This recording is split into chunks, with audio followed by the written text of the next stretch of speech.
Kyle Shanahan's real magic is more than just schemes. I'm going to tell you what Steve Young said today about Kyle Shanahan's sneaky brilliance. But first, the San Francisco 49ers saw 53 men on the practice field, the full roster suited up for a no-pads practice. I'm going to tell you who we're talking about and what that means in a sec. But first, if you're new here, I'm Nate. I love talking the 49ers. Please hit that like and sub button if you haven't yet. Suited up today at practice were the following players: Yetur Gross-Matos, D. Winters, Aaron Banks, Juwan Jennings, and Christian McCaffrey. Banks and JJ were minor issues coming out of the weekend. JJ's was that niggling ankle injury that he's been holding on to, and then Banks had that calf contusion during the game that pulled him out. And then he was back today. Christian McCaffrey probably doesn't mean anything more or less than we already have on Christian. So we can't really make anything of that. Unfortunately, the nature of his injury right now means he could be feeling good all week and he could wake up on game day and it could be really inflamed and be a problem. So the flip side is also true. He could be looking bad all week, and he said it himself that he would go out there, and if he woke up morning of and he felt great, he'd be out there ready to take those snaps and ready to run the rock. So it doesn't really mean anything more or less. But D. Winters and YGM, that's a big deal.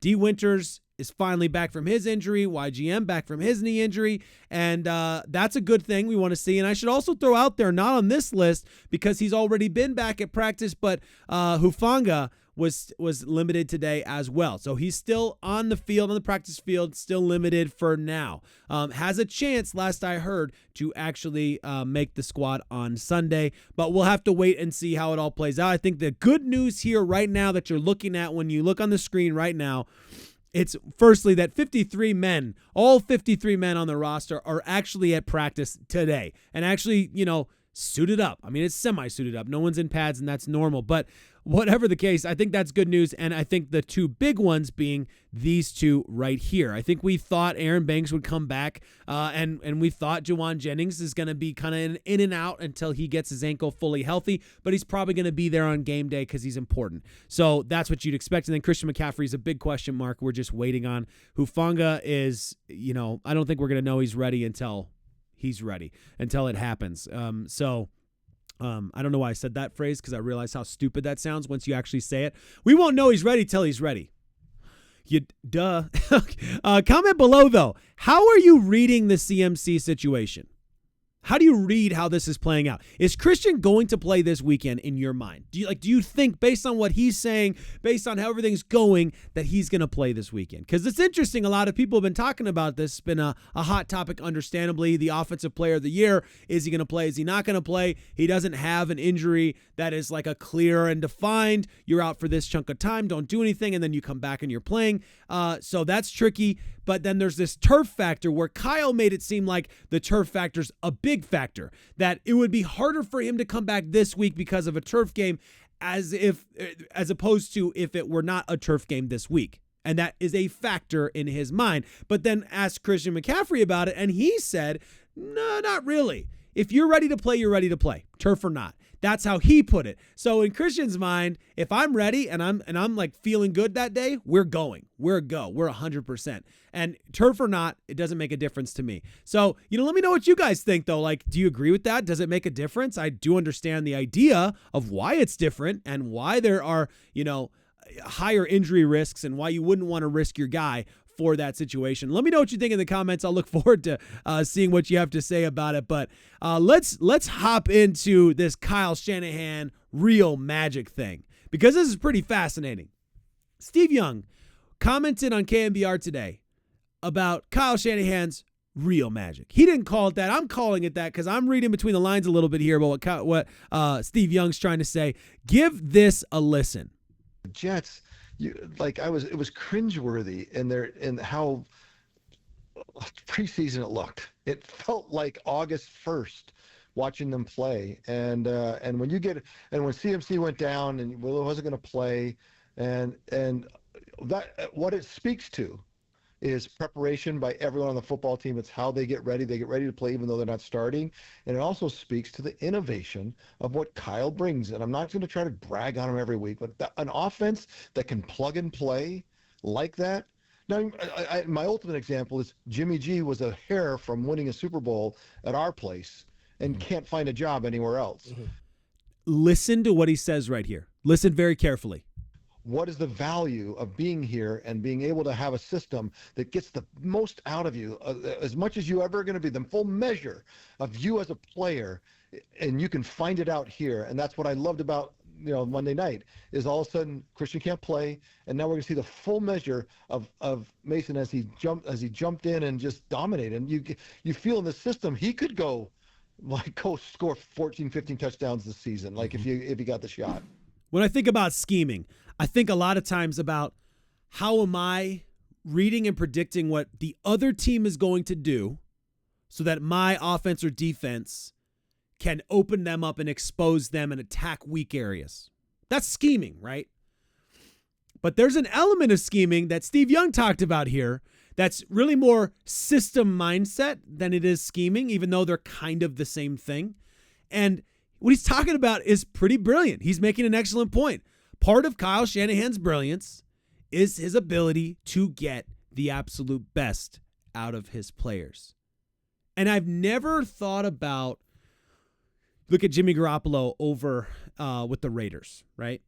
And how trash he was. So is that the scheme that they're executing against the other team's defense is not up to par enough for Jimmy G to actually execute in a way that makes a difference? So the scheme just wasn't good enough. Or is it a system issue, to use the same word, a different word to say basically the same thing, but to make Steve Young's point about getting the most out of your given player? That's a really interesting point of view, really fascinating, and I got just excited thinking about, Kyle Shanahan does both, obviously. He does both incredibly well, obviously. It's what makes him one of the best coaches in the game right now. And goodness, I love it. I love the take. I think it's interesting. And obviously not just for the quarterback position, for every position on the field, right? And it makes perfect sense to me, guys. There's the whole age-old argument of players fit schemes, schemes fit players, or players fit systems, systems fit players. And that whole, back and forth. Do you fit the guy into your system and you find the guy that fits your system, or do you fit the system to your guy? And then you have the argument of, well, if you have a Tom Brady come in and he's available, you fit the system to the guy because he's, Hall of Fame. But, if it's top 10 quarterback, top 15 quarterback, then, you fit him into your system. I don't know. It's a fascinating conversation. I won't go any deeper than that because I just think it's interesting, and I don't know if you're nerding out on that. But what was interesting, okay, is this came around the same time that Dante Whitner's out there dropping these kind of bombs, saying everybody knows about the 49ers offensive playmakers from Brandon Aiyuk, Deebo Samuel, George Kittle, Christian McCaffrey, but what they did not expect this year was the continuity and physicality of the 49ers offensive line. Across the board on Monday night, they were phenomenal. If the offensive line can stay healthy and perform like they did on Monday night against the New York Jets, the 49ers will be bringing Lombardi home to Santa Clara. Bold statement. Bold statement. If the offensive line does what they did, it's done. And obviously, you can't ever isolate one particular thing, but I don't think Dante Whitner's trying to isolate it in that way. I think he's talking about this in context of the whole of the roster. I'm sure it's in context of the whole of the roster. I think you can make the same argument. If Fred Warner and that defensive line and, those cornerbacks, if they go out there and do that every single week, we're going to win every game. I think you can make those same kinds of arguments, isolating specific position groups in certain ways. And it's said within the context of the entire team, obviously.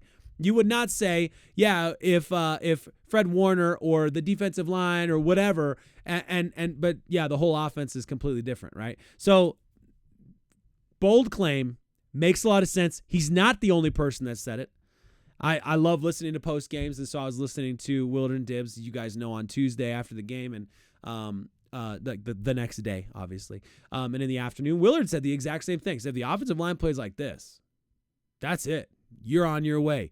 So we'll have to wait and see how it plays out. It's always good, when you get into game 2, then you're like, okay, now we've doubled. Anything we do right both games, we've doubled the amount of time we've done it, right? And as the weeks go on, it starts to feel more and more confident about our ability to continue to maintain that kind of level of production. Oh my goodness. Pretty awesome though. Outrageous claim. I'm excited about it. Of course we are. Javon Hargrave. Let's talk about him real quick.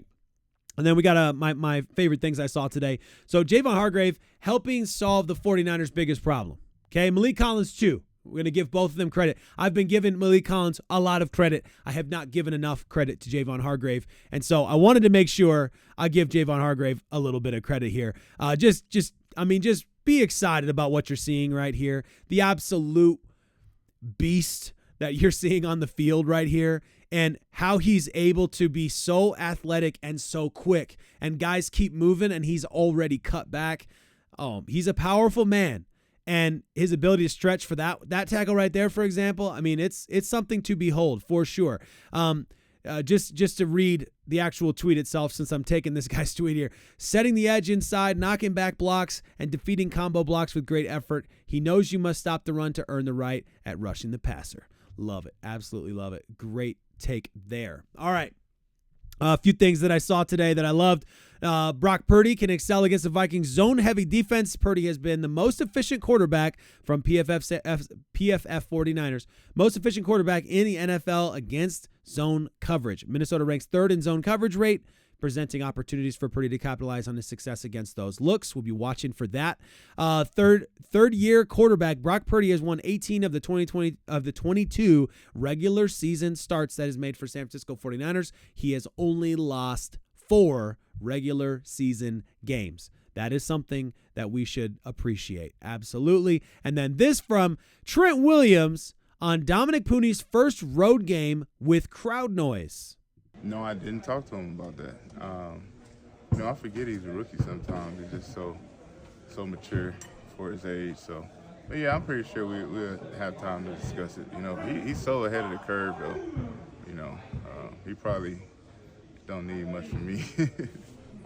No, I didn't talk to him about it. It says a lot about the guy. I mean, if you remember, someone in the comments reminded me recently of within hours of getting signed, he's asking for the playbooks and he's studying the playbooks. Dominic Poone's a special young man. Very excited about him, of course. And for Trent Williams, all the respect, of course, Trent Williams, giving Dominic Purdy credit for just. Many people have said this, by the way. He's not the only person, but not forgetting the guy's a rookie because he's just not acting like it. He's not playing like it. That's exciting. Love to hear that. As always, guys, I'm super hyped. We got 3 days until the Minnesota Vikings. It's going to be a big game just because of history. It's going to be a big game to go into Minnesota and go get a W. End those negative, nasty streaks. This is your opportunity while you have the roster that you have right now. You should be killing those streaks. You should be writing new records and making new stories. So I'm excited for the narrative coming out of this weekend and this opportunity and this challenge against Sam Darnold and the Minnesota Vikings. It feels weird to say that still, but, he played a heck of a game last week, so I'll give him credit for that. And, man, this is going to be super fun. As always, what a time to be alive.